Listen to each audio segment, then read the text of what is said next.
All new 2019 Ford Edge, SUV with more standard safety tech. And then there were two Ford Edges, that is. The stylish midsizers lineup has been updated and pared down to include only two engines.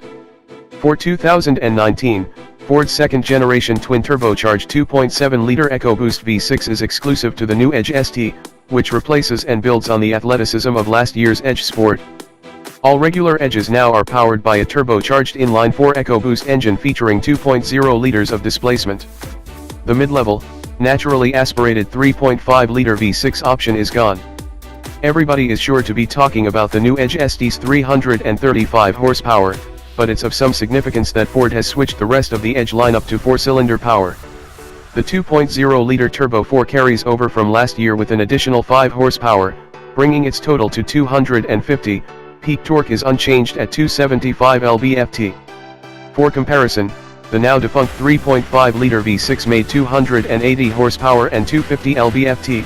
Ford promises that Edges equipped with the 4-cylinder EcoBoost will be more efficient than before, but has yet to release fuel economy numbers.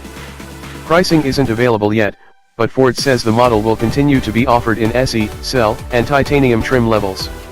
Again, the previous Sport trim has been discontinued in favor of the ST, which we describe at length elsewhere. Time and sales will tell whether Ford's decision to lose the Edge's 3.5-liter V6 option was a good one.